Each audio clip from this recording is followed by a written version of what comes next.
Hi boys and girls. I call this project Space Invaders because you are going to be creating a cutout of something that is 2D but looks like it's filling your space in 3D.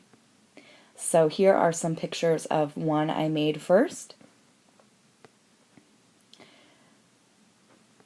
And even just putting it in your hand can sometimes make a 2D picture look 3D depending on how you photograph it. So I'm going to give you some tips and tricks on this video so you can make your own.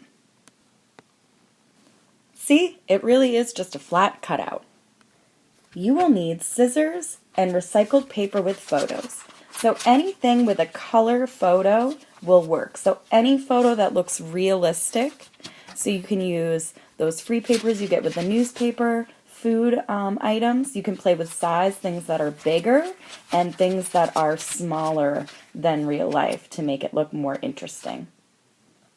So once you have something to cut out, you're going to focus on the outline of your object. Make sure the entire outline is showing. That's what you're going to cut out first, and it's called the contour. So I like to start by cutting around the object in the paper to get it out of the way from the page, and it's a lot easier to cut that way. Then you're going to carefully focus on the contour of your object, cutting slowly and carefully. I'm sorry, my whole video got cut off here, so it's going to end shortly. After you cut it out, you're going to cut off the extra pieces to make it look extra realistic. So I hold it and look carefully, cut slowly. I think it's better to leave extra that you can cut off carefully like this than to cut too much too fast. You wouldn't want to cut the horn off of the unicorn, for example. So carefully cut the pieces off and it will work much better. And then finally, you just find somewhere to put it. You can take this project as far as you want to go. So I could be done here and just have this one picture.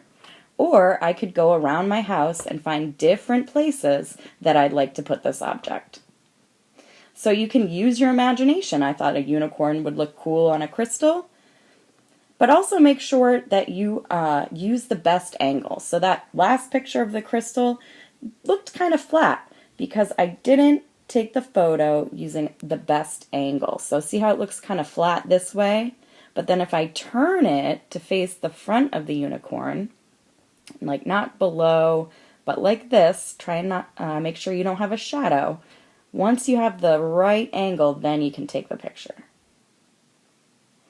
And it's funny to put things in unusual places. So I put the unicorn in my slipper. You can also add tape to the back of the objects so that they stay better, or lean them against things. What if you only have pictures of food?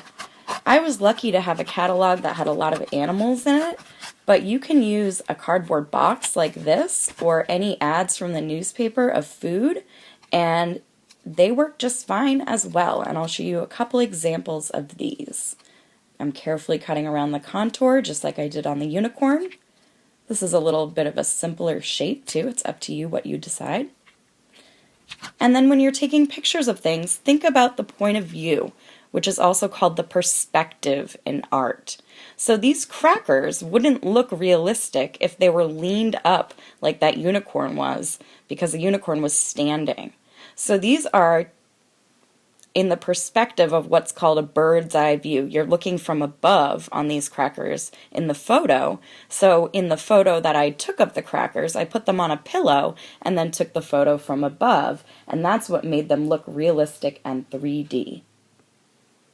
You can also play with scale or size to make your objects look more interesting.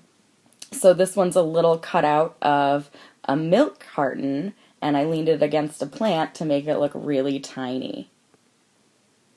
So I hope you are hanging in there. Have fun. I can't wait to see what you create.